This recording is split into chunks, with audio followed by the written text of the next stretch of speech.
Senhor Jesus, o Senhor nos chamou e nós viemos, Senhor. Que o Senhor encha agora as nossas casas, que o Senhor encha a nossa vida, Senhor. O Senhor é o desejo das nações, a Tua palavra te chama de o desejado das nações. E nós te desejamos, Senhor. Nós desejamos o Senhor, nós precisamos do Senhor. Como nós precisamos do Senhor. Como nós precisamos do Senhor. Que o Senhor entre agora, Senhor, eu te peço em cada casa, em cada sala, no meio de cada família que está conosco aqui ao vivo, Senhor, o que vai assistir essa mensagem depois. O Senhor é a razão, Senhor. Que nós possamos diminuir para que o Senhor cresça. Que o Seu nome seja o único desejado, o único para o qual nós olhamos e nos atentamos. Que o Senhor receba nessa noite a nossa gratidão, a nossa adoração, Senhor.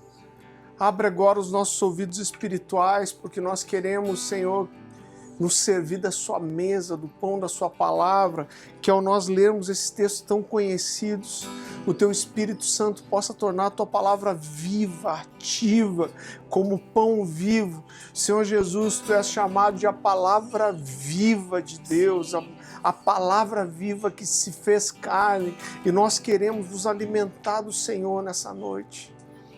Nós te amamos, Jesus. Nós te amamos, Jesus. Seja bem-vindo, entre a porta. Nós queremos comer com o Senhor na mesa. Querido, que você seja muito bem-vindo para mais uma Live at Home. É uma alegria para a gente te receber. Eu espero que a gente consiga dividir com você aquilo que a gente está vivendo, experimentando aqui. Eu espero que você se sinta aqui na sala da nossa casa conosco. Eu estou com uma mensagem queimando aqui no meu coração e eu sei que isso vai incendiar você também. Se você pode me acompanhar, abra sua Bíblia, ligue sua Bíblia no livro de Atos dos Apóstolos, capítulo 20, a partir do versículo 17. O título dessa mensagem é Vivendo por Algo Maior. E Paulo vinha aqui se reunindo com a liderança da igreja em várias cidades, e ele chega até uma cidade chamada Mileto. E a palavra do Senhor diz assim: de Mileto mandou a Éfeso chamar os presbíteros da igreja.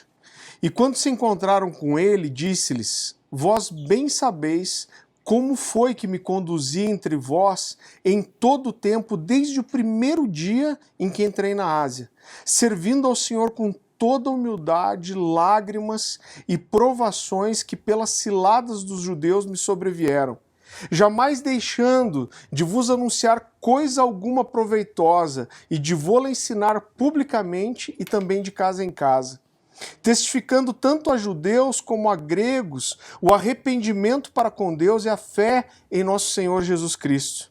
E agora, constrangido em meu espírito, vou para Jerusalém, não sabendo o que ali me acontecerá, senão que o Espírito Santo, de cidade em cidade, me assegura que me esperam cadeias e tribulações.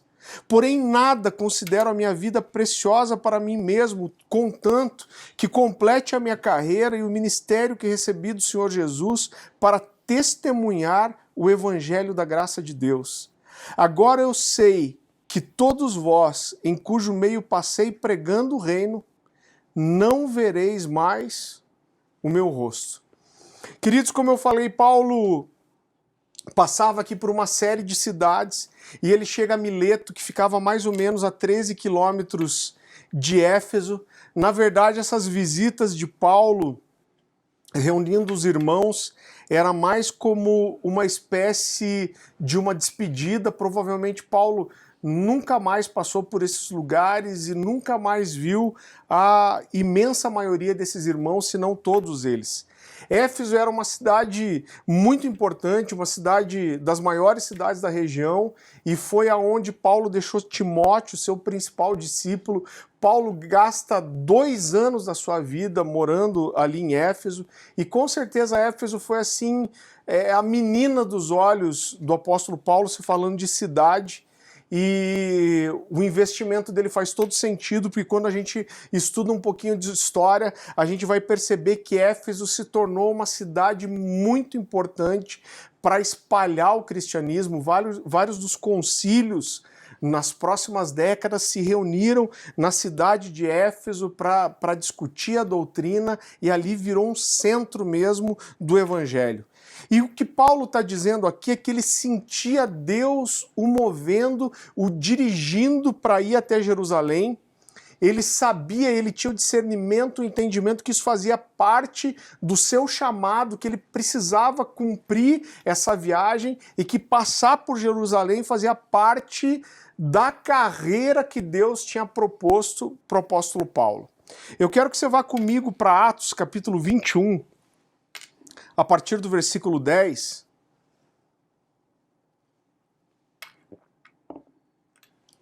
Isso é uma continuação do texto que nós lemos, e a palavra do Senhor diz assim: depois de passarmos ali vários dias, desceu da Judéia um profeta chamado Ágabo. Vindo ao nosso encontro, tomou o cinto de Paulo e, amarrando as suas próprias mãos e pés, disse: assim diz o Espírito Santo, desta maneira os judeus amarrarão o dono desse cinto em Jerusalém e os entregarão aos gentios.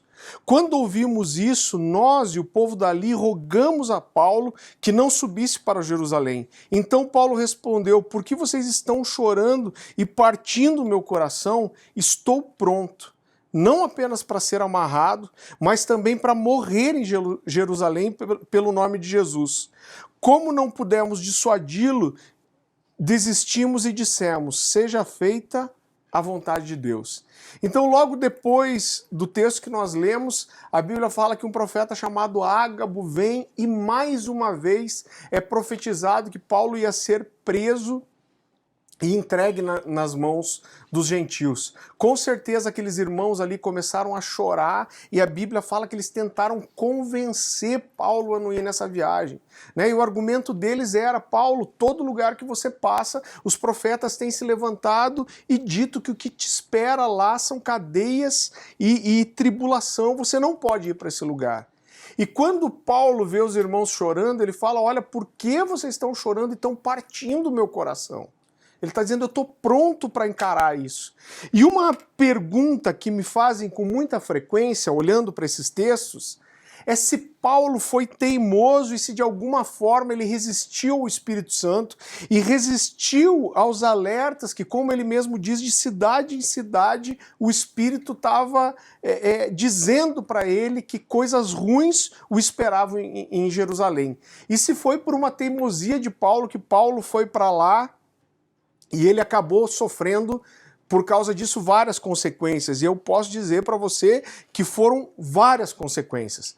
Quando a gente continua lendo o capítulo 21 mesmo, de Atos, a gente vai ver que ali no capítulo 21, Paulo é preso.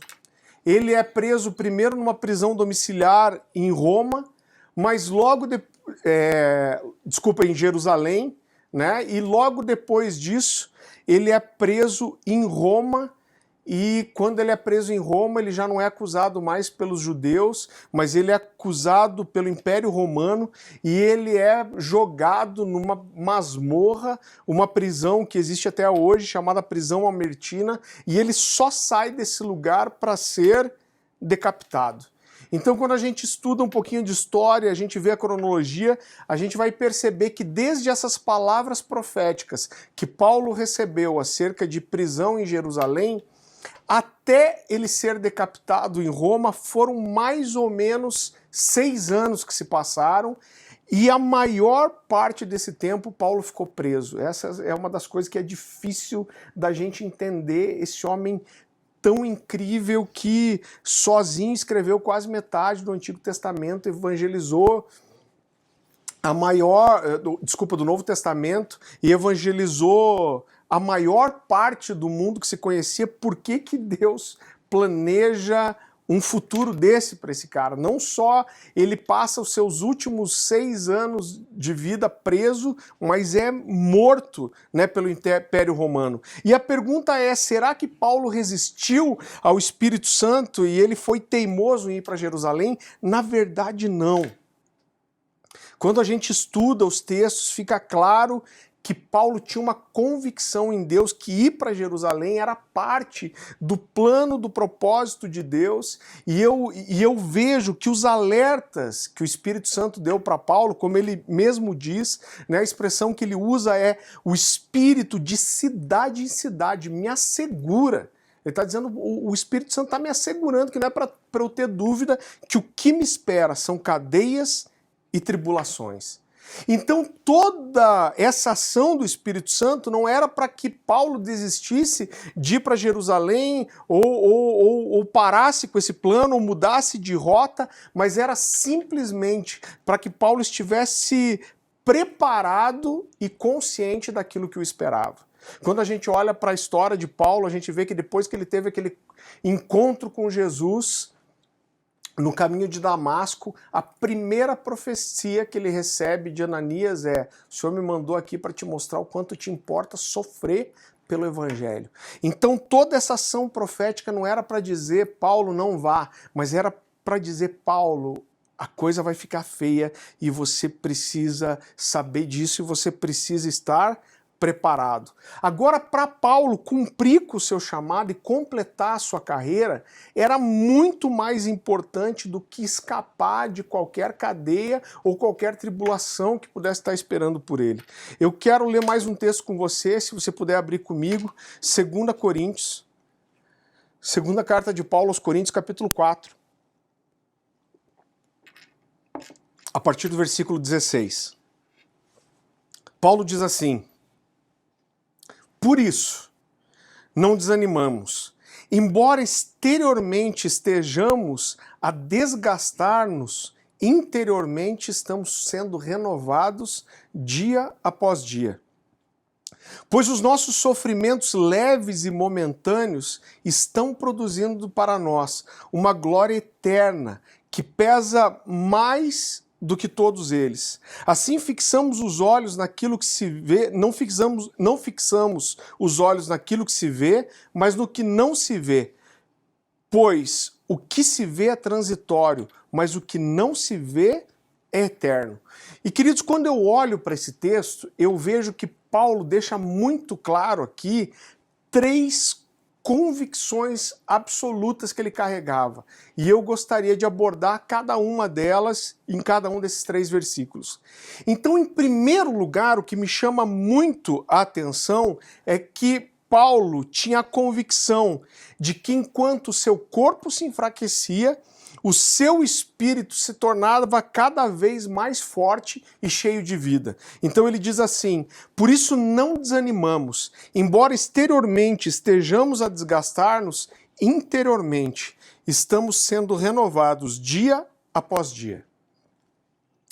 Quando Paulo chega nessa fase da vida de ser preso, ele tinha provavelmente em torno de 60 anos, mais de 60 anos, e como ele mesmo fala lá em Gálatas capítulo 6, versículo 17, o seu corpo, a sua história faziam com que ele carregasse as marcas de Cristo. Então quando Paulo faz ali uma apologia do seu próprio ministério, ele fala muitas coisas. Ele diz que quando ele fala que seu corpo carregava cicatrizes de Jesus, ele diz que 5 vezes ele foi chicoteado pelos judeus. Eu não sei se você sabe, mas a lei dizia que podia dar no máximo 40 chicotadas, porque mais do que isso o homem morreria. Então, na verdade, existia um zelo dos judeus em não quebrar a lei, e eles eram misericordiosos e davam 39 chicotadas. Na verdade, a misericórdia não era nem com quem estava apanhando, era um cuidado deles de não cumprir a lei, de não descumprir a lei. E como esses golpes eram feitos? Normalmente eram dadas 26 chicotadas nas costas e 13 no peito. Por quê? Porque depois de 26 chicotadas nas costas, as costas de qualquer homem já estavam completamente aberta em carne viva. Esses chicotes eram feitos, né, de couro trançado, com esferas de metal nas pontas. Alguns historiadores dizem, inclusive, que quando você dava uma chicotada, essas esferas prendiam na carne e quando ele puxava de volta, isso arrancava pedaços, bolas de carne. Então, depois de 26 chicotadas, as costas estavam completamente abertas. Então, eles viravam esse homem de frente e davam mais 13 no peito. Paulo fala que ele apanhou 5 vezes dos judeus. Ele diz que 3 vezes ele apanhou com varas dos romanos.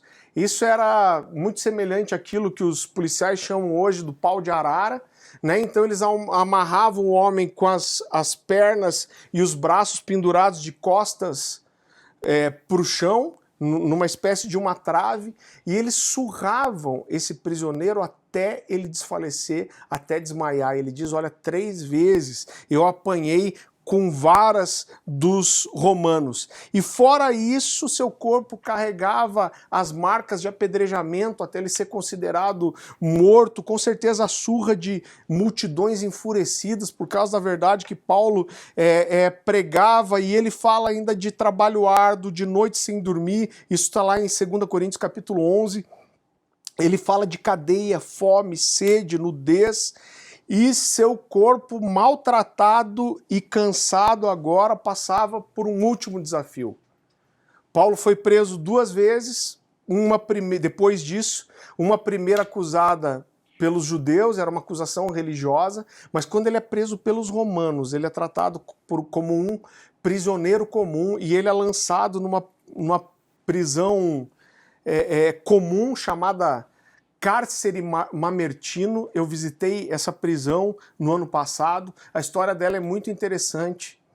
Os romanos encontraram pertinho do Fórum Romano uma rocha e dessa rocha vertia água.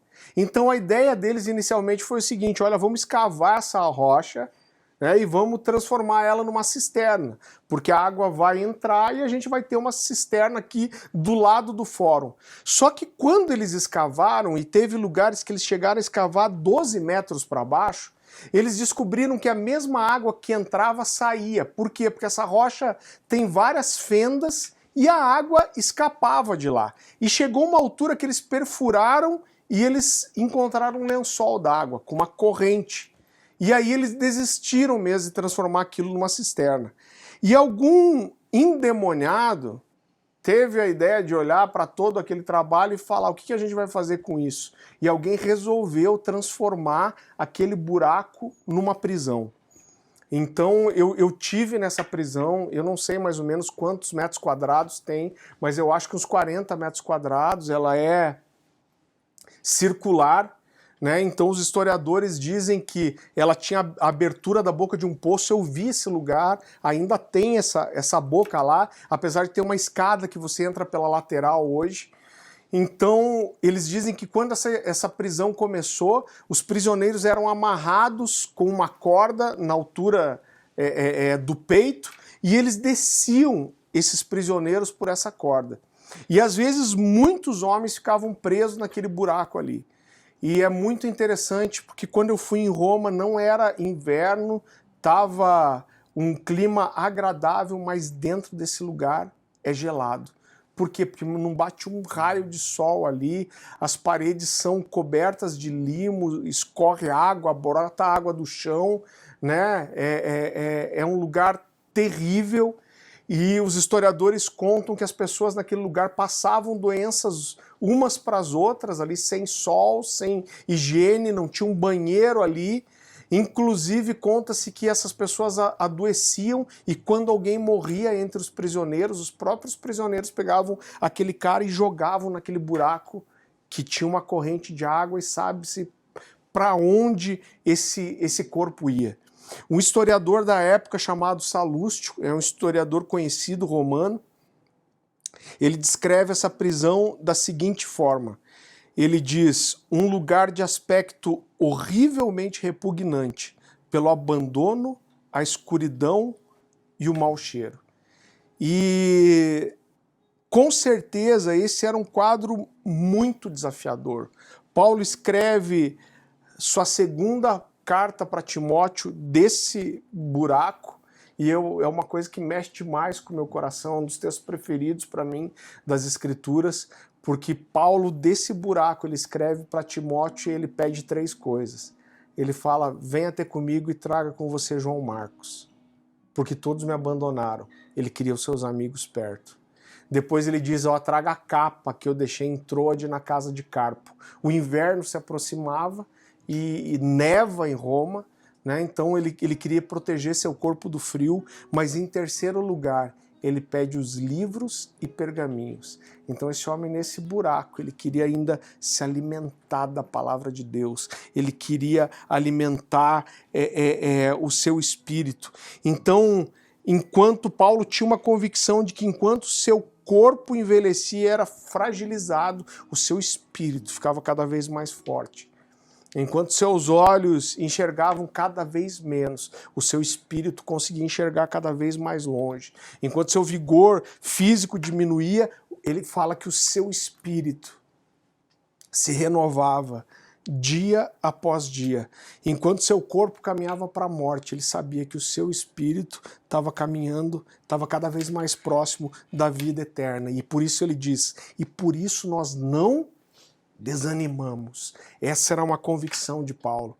Em segundo lugar, o apóstolo Paulo tinha uma convicção de que ele estava vivendo e morrendo por algo que realmente valia a pena. Ele diz assim, pois os nossos sofrimentos leves e momentâneos estão produzindo para nós uma glória eterna que pesa mais do que todos eles. Eu gosto muito da versão NAA que diz assim, porque nossa leve e momentânea tribulação produz para nós um eterno peso de glória acima de toda comparação. Irmãos, quando a gente olha para a vida de Paulo, é fácil perceber que as tribulações de Paulo não foram leves e também não foram momentâneas. A vida de Paulo foi uma vida sofrida e suas tribulações foram grandes. Mas o que Paulo está fazendo aqui é uma comparação e contraste, que inclusive é um modelo em toda a Escritura. Paulo ele está usando aqui a figura da balança romana. Eu lembro que eu trabalhei em um laboratório quando eu era adolescente e você tinha essa balança de pesos, né? Então é aquela balança com 2 pratos, você põe alguma coisa que você quer pesar e aqui você vai pondo os anéis de peso até que ela se equilibre. Então o que Paulo está dizendo é que mesmo essas coisas que esse homem passou, que provavelmente a maioria de nós não teria suportado, o que ele está dizendo é quando eu olho para o peso da glória que me espera, esse peso de tribulação e de sofrimento não é comparável àquilo que me espera. E o que Paulo está dizendo para nós aqui é, eu vivo por algo que é muito maior do que eu mesmo. Eu estava lendo essa semana um livro contando a história de David Brainerd. David Brainerd foi um missionário entre os índios de pele vermelha americanos em torno de 1700. E a vida desse garoto, desse jovem, inspirou quase todos os movimentos de missões que a gente vê de 1700 para cá. Todos os grandes movimentos missionários foram inspirados por David Brainerd. E David Brainerd morreu com 29 anos de idade de tuberculose. E ele adoeceu e morreu muito cedo, mas ele tem uma frase muito conhecida e que eu acho que espelha muito o que Paulo quer nos ensinar aqui. Ele disse assim, se tivesse 1000 vidas, minha alma jubilosamente as teria oferecido todas de uma vez para estar com Cristo. David Brainerd casou com a filha de um evangelista muito conhecido chamado Jonathan Edwards. Ele não era tão conhecido na época, inclusive a vida e a morte de David Brainerd inspiraram muito ele. E o Jonathan Edwards, depois da morte de David Brainerd, encontrou o diário dele. E ele pegou esse material, eu ganhei de presente esse livro, e ele publicou o diário de Jonathan Edwards, de David Brainerd. E eu estava lendo o último registro que ele escreveu. Ele estava já muito doente, ele já não conseguia segurar, né, uma pena, uma caneta para escrever. E o último registro dele no seu diário é esse que eu quero ler para você. Era o dia 2 de outubro de 1747. E ele escreve assim: hoje, por várias vezes, a minha alma se sentiu docemente ligada a Deus e anelei estar com Ele, a fim de poder contemplar a sua glória. Sentia-me docemente disposto a entregar tudo a Ele, incluindo os meus mais queridos amigos, o meu amado rebanho, o meu irmão ausente de todos os meus interesses, agora e para a eternidade. Quisera eu que o seu reino viesse a esse mundo, para que todos pudessem amá-lo e glorificá-lo por aquilo que ele é em si mesmo, e para que o bendito Redentor pudesse ver o penoso trabalho da sua alma e ficasse satisfeito. Ó Senhor Jesus, vem prontamente. Amém. 7 dias depois ele faleceu. Agora, o que a vida desses homens grita para nós é: viva por alguma coisa que é maior do que você mesmo. E eu estava preparando essa mensagem, eu fiquei pensando, na verdade, como que a gente pode viver de forma diferente. Que propósito que pode ter uma vida que você nasce, você cresce, você estuda, aí você trabalha muito para tirar 20 dias de férias no ano e para comprar um carro, para comprar uma casa e depois morrer. Eu não estou dizendo que essas coisas não sejam boas ou não sejam importantes, pelo contrário, todas essas coisas são boas e são importantes, mas existe algo que é muito maior. E eu preciso ter algo maior pelo que viver. E enquanto eu preparava essa palavra, nessa tarde, uma frase gritava no meu coração. É como se Deus gritasse para mim: não viva por algo que você também não esteja disposto a morrer. Eu não posso viver gastando a minha vida por algo que eu não esteja disposto também a morrer. Existem coisas importantes na vida. Vejam, eu não sou nenhum franciscano, a não ser que fosse meu amigo, pastor Francisco Gonçalves, que é um exemplo para mim. Mas eu não tô. Existem coisas que são importantes na vida, coisas que deixam a nossa vida mais agradável, que nos trazem conforto, mas elas não são as coisas mais importantes. Eu quero muito trocar de carro, porque eu tenho 3 filhos pequenos e eu tenho um Gol. E agora não é isso que inquieta meu coração. Sabe, quando eu for dormir hoje à noite, eu não vou ficar pensando: ai meu Deus, quando eu vou poder trocar de carro? Não vou. Sabe o que inquieta meu coração? O que inquieta meu coração é se eu conseguir ouvir Deus, se eu estou sendo fiel à mensagem que Ele me trouxe para trazer para você. Deus tem me dado uma voz, e o que inquieta meu coração é se eu estou trazendo transformação na vida das pessoas que estão debaixo de mim, e se eu vou trazer transformação para a sua vida, e se minha vida é condizente com aquilo que eu prego, e se realmente hoje eu dispus o meu coração o suficiente para ouvir Deus e comunicar a mensagem que Ele tinha para você. É isso que inquieta meu coração. Você sabe que Deus me deu quase tudo que eu já sonhei em ter. Um desejo que eu tenho é de comprar um carro grande, de comprar uma SUV para minha família grande. Agora, ninguém em sã consciência morreria por uma SUV. Então, se você não morreria por uma SUV, não vale a pena você gastar a sua vida para ter ela.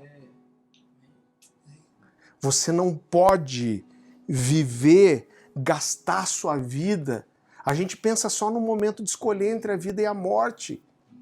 Mas se você põe todas as tuas forças, todo o teu coração, todo o teu pensamento, toda a sua força de vida e dá tempo, é dar vida, para conquistar um bem, você está morrendo por isso. Agora você não pode morrer por nada que não valha a pena. Você não pode viver por nada que não vale a pena morrer por isso também.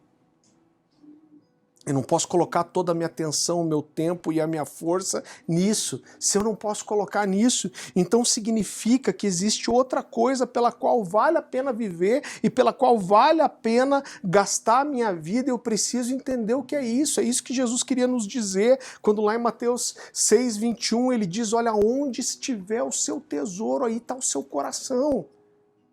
Olha para a sua vida, porque a sua vida vai gritar para você quem você é e o que é importante para você. Por isso, querido, eu não consigo entender e fere o meu coração pessoas que vão para uma igreja cultuar a Deus com uma mentalidade de entretenimento.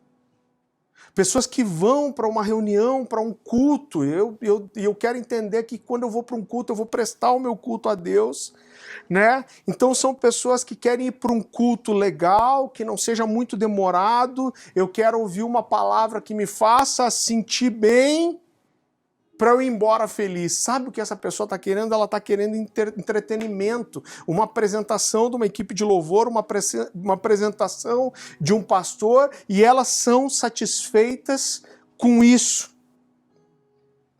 Mas eu quero dizer para você que entretenimento não é suficiente para mim. Não basta para mim. Eu não me contento com isso. Isso não é tão importante. Agora, o entretenimento é ruim? Não necessariamente. Eu preparei minha casa, preparei um ambiente para assistir filme, que é o que eu gosto. Então eu gosto de sentar no meu sofá, eu gosto de assistir um filme bacana, bem produzido, e isso é gostoso. E o que mais? E mais nada. É muito pouco. Então isso é muito pouco para mim, isso não é suficiente. Eu preciso de algo maior, eu preciso de uma causa, eu preciso de uma missão, eu preciso de um propósito, eu preciso de um chamado, eu preciso de algo que seja maior do que eu mesmo. Eu não posso viver para alguma coisa que fala só de mim. Então, quando eu presto um culto a Deus, eu preciso falar com Deus, eu preciso ser tocado por quem é eterno, eu preciso que Deus venha, eu preciso que a glória dele, eu preciso sentir o peso da sua glória, como a gente sentiu aqui agora, eu preciso de algo além, eu preciso de uma experiência sobrenatural, eu preciso, porque eu não me satisfaço com louvor gostoso, não dá para mim isso. Eu estava conversando com meu amigo Leandro Barreto e eu já conhecia essa história, não de ele me contar, mas de outros amigos contarem. Ele falou que ele estava num culto um dia, a igreja estava cheia, tinha gente de fora, amigos, e ele falou que o louvor estava amarrado e não ia, e nada acontecia. E ele disse que de repente ele subiu no púlpito e falou, ó, pode parar tudo. Ele é muito louco mesmo. E ele falou, ó, pode parar tudo, porque essa aqui não é a igreja que eu sonhei. Na igreja que Jesus falou que ia me dar, ele falou que ele ia vir toda vez que a gente se reunisse. E ele mandou os músicos saírem, ele começou a cantar Eu Navegarei, e ele falou, nós vamos cantar aqui, que se lasque a palavra, o que for, mas nós vamos ficar aqui até que Jesus venha. E de repente, Jesus veio. Por quê? Porque era para aquilo que eles estavam lá. Ele disse que ele desceu do púlpito quando o pau estava fechando, todo mundo estava chorando, e ele disse que a Val, esposa do Douglas, do Dizoscópio, estava chorando, e ela chorando olhou para ele e falou assim, puxa, eu não sabia que dava para fazer isso toda vez que Jesus não viesse. Ele falou, eu não sabia que não dava para fazer. Agora a gente não pode se contentar com menos, por isso que eu não consigo entender, eu não posso aceitar que nós, que temos o que ninguém tem, como nós que temos o que ninguém tem, podemos pensar em atrair as pessoas com entretenimento. Eu não estou falando aqui contra evento, eu acredito em eventos, eu fui tocado em eventos. Agora, qual é o propósito desse evento? O que nós estamos oferecendo lá? Sabe por quê? Porque às vezes tem uma necessidade de trazer pessoas, de movimentar, e eu sei que as igrejas têm contas, e as igrejas querem crescer, e nós queremos alcançar pessoas. Agora, nada daquilo que é construído naturalmente pode ser sustentado espiritualmente, nada. Se a gente fizer programações naturais de entretenimento para chamar a atenção das pessoas, elas só vão continuar lá enquanto tiver entretenimento. Eu já tive em mesas com pastores muitas vezes que falaram para mim: olha, Farley, eu fiz um evento aqui, chamei fulano de tal, eu não gosto muito dele, mas o povo gosta, né? Da gente eu trouxe. Cara, eu não quero viver assim. Sabe por quê? Porque o que eu construo naturalmente não vai ser sustentado espiritualmente. Não adianta eu ter um chamariz natural, um evento bacana, luzes legais e uma pessoa legal, divertida, para atrair as pessoas com entretenimento, porque quando o entretenimento acabar, elas vão embora, porque elas não foram pelo espiritual, elas foram pelo entretenimento. Agora eu quero deixar claro aqui, cara, as luzes são legais, eu gosto das luzes. O templo confortável é bom, a gente quer isso. O ar-condicionado é legal, glória a Deus, aleluia. Até em Curitiba a gente usa. O telão de LED é bacana pra caramba, é bonito, não tem nada errado com isso. E tudo isso é legal. Mas o entretenimento não é suficiente. Então as pessoas precisam entrar na casa da glória e sentir o peso da glória, sentir o peso da presença. E eu quero dizer para você que quando Jesus está na igreja, se a presença dele não convence as pessoas, elas não vão ser convencidas por nada. Deixa embora. Se você não é atraído pela presença, nada vai te convencer. Então isso significa que nós não podemos nos esforçar para oferecer um bom ambiente, acolhedor, confortável, com LED, com som incrível para as pessoas. Não! Significa que os nossos esforços como liderança, como igreja, como um a um, precisa ser muito maior para atrair a presença de Deus do que para atrair a presença das pessoas. Agora, muitas vezes, a gente está muito mais preocupado e trabalhando muito mais e se esforçando muito mais para trazer as pessoas. Mas quando esse cara chegar lá e ele vê que a casa de Deus está sem Deus, cara... Então todo mundo é bacana, sabe? É legal as luzes e tudo, eu gosto. A gente prepara um ambiente aqui para você. Na verdade, a gente não preparou, só botou uma mesa porque é minha casa mesmo. Já ia falar uma meia-verdade. Mas a gente arruma aqui as cadeiras, passa um cheirinho na casa para ser agradável para as pessoas. Agora dane-se o cheiro, se o cheiro de Jesus não tiver. Cara, eu não vou viver assim, eu não vou viver. Eu tomei uma decisão. Eu lembro que um dia quando eu trouxe o Jason Upton pela primeira vez aqui, e o Jason, quando foi 2004, se eu não me engano, que ele lançou um CD chamado Remember, que todo mundo conhece a história, tem um anjo cantando com ele. Ele explodiu nos Estados Unidos.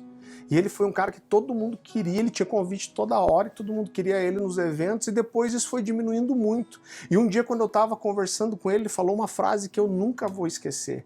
Ele falou assim: faz muito tempo que eu desisti de ser um popstar nos Estados Unidos. Ele estava dizendo: cara, não é isso que eu quero. Não é isso que eu quero. E eu não quero brigar. Eu não quero viver brigando para ter as pessoas dentro da igreja, mas eu quero brigar para ter a presença de Jesus dentro da igreja. E quando Jesus estiver lá, as pessoas vão querer ir, porque elas vão atrás dele. Agora, o que é suficiente para você? O que está satisfazendo você? Se você se satisfaz em entrar numa igreja, sentar no último banco, bater palma, bater o cartão do seu dízimo e falar, poxa, foi legal o culto, cara, tem um problema com você.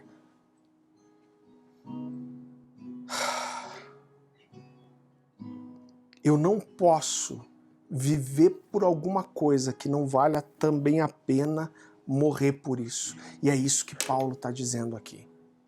E em terceiro lugar, a terceira convicção de Paulo é que as coisas espirituais e eternas são muito maiores que as coisas naturais e passageiras. Então Paulo viu algo, ele entrou num nível de convicção, por isso ele diz, eu não considero a minha vida de valor algum, contanto que eu cumpra o propósito para o qual eu fui chamado. Ele está dizendo, eu vejo, os meus olhos veem coisas espirituais. Sabe que eu nasci num lar cristão, e quando eu tinha 13 para 14 anos de idade, eu comecei a trabalhar o dia inteiro, estudar à noite. Um garoto, 13 para 14 anos. E eu tinha já com 13 anos tido muitas experiências com Deus. Com 13 anos foi quando 12, 13 anos que eu chorei na presença de Deus, que Deus se manifestou para mim, que eu tive visões. 13 anos, 12, 13 anos. Mas aí eu comecei a trabalhar o dia inteiro, estudar à noite, e eu estava sempre muito cansado para ir na igreja, e eu tinha o meu dinheirinho para fazer algumas coisas, e eu digo que eu tive uma tentativa frustrada de me desviar, porque eu tentei me desviar, mas a minha mãe tinha colocado tanto a palavra de Deus no meu coração que existia um temor muito grande. E eu lembro que o que eu fiz de errado foi, eu tomei uns 3 porre, eu falei alguns palavrões, me sentia super mal, achava horrível ficar bêbado.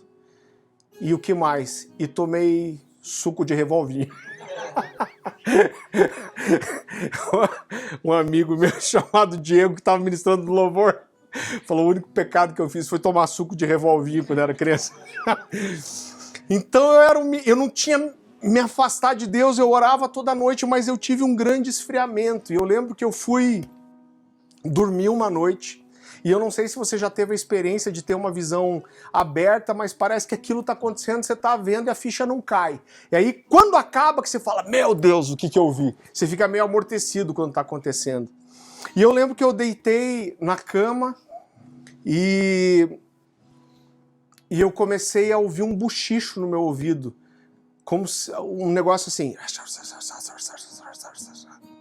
Eu estava ouvindo, não foi no espírito, no coração, eu ouvia com o meu ouvido natural. E eu lembro que quando eu ouvi aquilo meio amortecido, eu falei assim, eu estou ouvindo alguém orar por mim. Quando eu fiquei, como assim eu estou ouvindo alguém orar por mim? Uma voz encheu o meu quarto, mas encheu o meu quarto como se tivesse uma caixa de som no quarto. E essa voz gritou assim, Samuel 2, que nem no filme.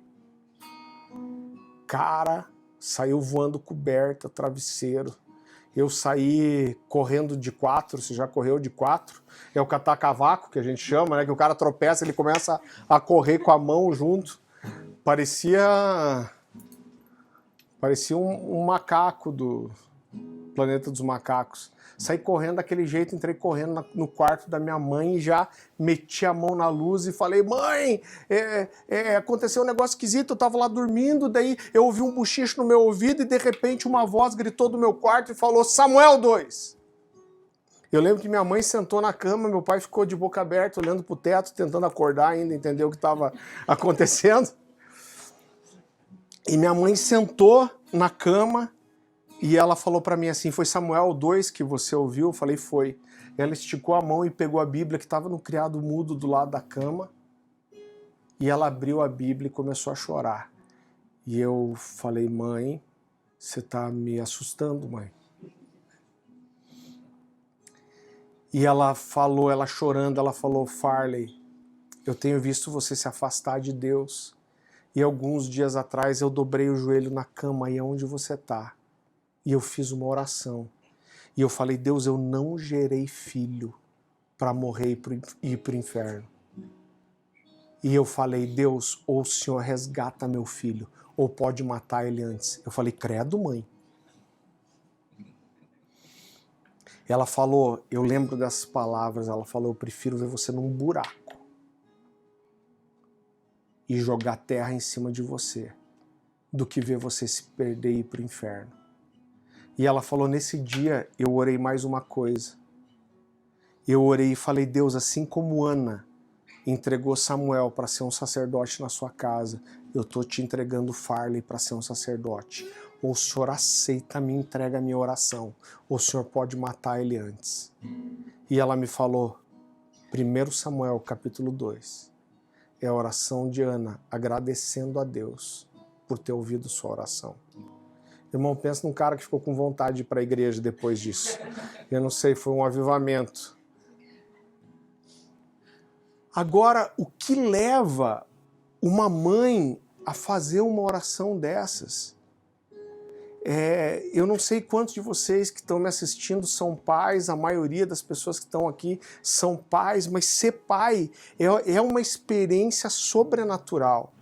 Eu lembro quando minha esposa estava grávida, eu falava com outros amigos que já tinham filhos, e eles falavam assim, olha, você acha que a ficha caiu, mas não caiu. A ficha vai cair quando você vê teu filho. Eu falava, pô, esses caras são tudo uns pais enrustidos, né? Não estão aproveitando a gravidez assim como eu tô.